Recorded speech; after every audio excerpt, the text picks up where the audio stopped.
नमस्कार, मैं हूं आपके साथ आरती सिंह आजाद और डालते हैं नजर खास खबर की ओर।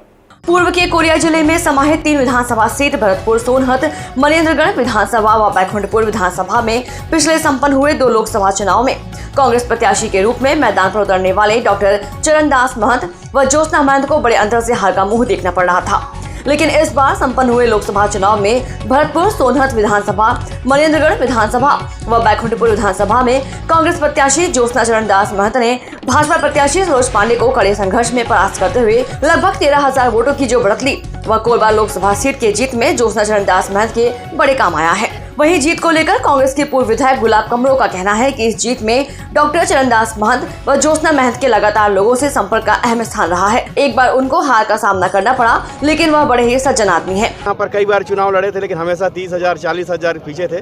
लेकिन पहली बार आज हनुमान जी की कृपा से, भगवान भोलेनाथ की कृपा से, नया जिला बनने के बाद से जो नया शुभ शुरुआत हुआ है, तो उसके लिए मैं पूरे क्षेत्रवासियों को बहुत बहुत बधाई, शुभकामनाएं देता हूँ। महंत जी ऐसे नेता हैं, जब पहली बार जब सांसद बने, मंत्री बने, एक बार चुनाव हारने के बाद भी लगातार जो हमारे नए पुराने जिले अगर दोनों की बात करें तो विकास की जब गंगा बही थी, इसलिए जनता के दिल में, बच्चों के दिल में एक बच्चा उनको जानता है महंत जी को, सीधे सज्जन और सरल हैं। ज्योत्सना भाभी जब 5 साल सांसद रही हैं, लगातार यहाँ से लेकर सदन तक अपनी बात को रखा है। इसलिए आज जिस तरह से जो मोदी की गारंटी थी, ये गारंटी अब चलने वाली नहीं। जाति धर्म विधानसभा में हार का सामना करना पड़ा था आपको तीनों विधानसभा में, अब कोरबा लोकसभा में तीनों विधान जीत हासिल हुई है, क्या कहेंगे इस पर? इसमें क्षेत्र की जनता का विश्वास और सहयोग और हमारे कांग्रेस के कर्मठ कार्यकर्ता जो एक हार से निराश नहीं हुए, लगातार वो क्षेत्र में काम करते रहे जनता के बीच में, जिसका परिणाम हमको मिला कि हम लोकसभा चुनाव जीतने में सफल हुए हैं और तीनों विधानसभा भी जीते हैं। यहाँ से हम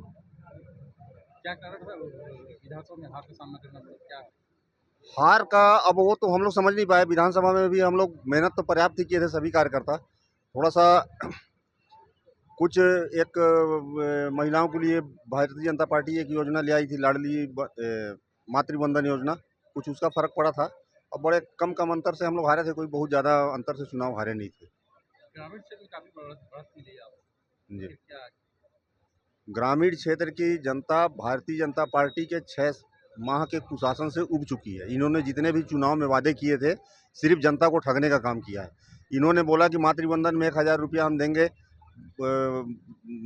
सभी माताओं बहनों को, और जिनको पेंशन मिल रहा है या कहीं से और कुछ आर्थिक सहायता मिल रहा है शासन की तरफ से, वो पैसा काट के, जैसे मान लीजिए किसी को 500 पेंशन मिल रहा है तो उसको मातृवंदन योजना में 1,000 ना दे के उसको 500 ही दे रहे हैं। उसके बाद एक कर्जा माफ़ी वाला बात झूठ फैलाए थे, कर्जा माफ़ी भी किसानों को नहीं किए। बोले थे कि धान का पैसा 3100 रुपया एक मुश्त हम देंगे, उसको भी देने में असफल रहे। ये तो जनता का विश्वास 6 महीना में ही ये भारतीय जनता पार्टी खो चुकी है। 400 पार का नारा लगाती थी बीजेपी, क्या कहेंगे? 400 पार का नारा बीजेपी, वो हमारे अन्य लोग माने जो विपक्षी दल है उनका मनोबल तोड़ने के लिए उन लोग ये नारा लगाते थे, लेकिन सारे लोग को सच्चाई मालूम था। इनके पास 10 साल के काम की कोई उपलब्धि नहीं थी, ये कोई मुद्दा ही इनके पास नहीं था, ना इनके घोषणा पत्र में कुछ ऐसा था कि ये 10 साल का काम को बता के वोट मांग सके। एक सिर्फ राम मंदिर का मुद्दा था, जिसको राम भगवान ने ही ध्वस्त कर दिया, और अयोध्या से भी भारतीय जनता पार्टी हार गई लोकसभा का चुनाव। खड़गवा में जिस क्षेत्र से मंत्री श्याम बिहारी आते हैं, खड़गवा चिरमिरी की बात करें, चिरमिरी में जीते थे। खड़गवा में जिस क्षेत्र से वे आते हैं वहाँ से जो है भाजपा को हार मिली है, कांग्रेस को वहाँ काफी बढ़त मिली है। वहाँ से भाजपा की राउंड 5,000 की जो बढ़त मिली कई राउंड में, वहाँ से श्याम बिहारी जी पहली बार नहीं आ रहे हैं, वहाँ से हर चुनाव वो हारते हैं जब से वो चुनाव लड़ रहे हैं। और उसके पहले भारतीय जनता पार्टी का जो भी लड़ता रहा, वो खड़गवा से हम लोग कभी जीतने ही नहीं देते हैं। ये कोई नया बात नहीं है। यह है कि विधानसभा में थोड़ा अंतर कम हुआ था, लोकसभा में कवर कर दिए उसको हम।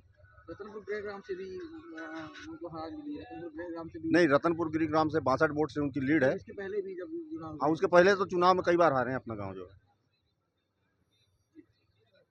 वहीं कांग्रेस के एक और पूर्व विधायक विनय जायसवाल ने इन दोनों जिलों में जीत के लिए कांग्रेसियों का आभार व्यक्त किया है। जीत है और कोरबा लोकसभा में जो ऐतिहासिक जीत मिला है, और खास करके अविभाजित कोरिया के तीनों विधानसभा को हमारे जो कांग्रेस के कार्यकर्ता, हमारी जो आदरणीय जनता ने जो आशीर्वाद दिया है, मैं सभी को इसके लिए उनको धन्यवाद दूंगा।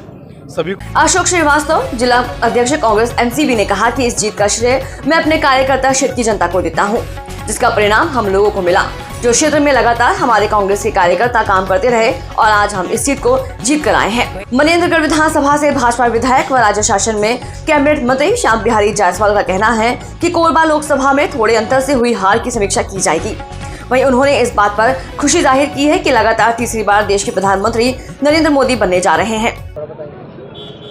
कार्यकर्ताओं ने कोरबा लोकसभा में मेहनत किया, प्रयास किया, सारे लोगों ने किया। चूँकि राजनीति और खेल में हार और जीत लगे रहते हैं, हम लोग बहुत मामूली अंतर से 8 में से 7 विधानसभाओं में बहुत कम अंतर से, किसी में 1000, किसी में 700, किसी में 4000, 3000 ऐसे करके बहुत मामूली अंतर से हम लोगों ने इस लोकसभा में पीछे हुए हैं और लगभग ये मान चल रहे हैं कि ये सीट कहीं न कहीं आने वाले समय में हम लोग पास आएगी। हम लोग प्रयास करेंगे, क्योंकि पिछले बार भी हम लोगों ने कम अंतर से ही हारा था और आने वाले समय में प्रयास करेंगे कि इस सीट को हम लोग जीत सकें। छत्तीसगढ़ में 11 में 10 सीटें हम लोगों ने जीता है। देश में एनडीए की जो गठबंधन है उसको स्पष्ट जनादेश मिला है। 300 के आसपास हमारी सीटें हैं और माननीय नरेंद्र मोदी जी के जिस प्रकार से 10 सालों के जो गरीब कल्याण की योजनाएं थे उसको जनता ने स्वीकार किया है और पुनः तीसरी बार माननीय नरेंद्र मोदी जी देश के प्रधानमंत्री बनेंगे। ये हम सबों के लिए, देशवासियों के लिए गौरव का पल है। छत्तीसगढ़ में 11 की सीट। फिलहाल इतना ही। खबरों का सिलसिला लगातार जारी है। नमस्कार।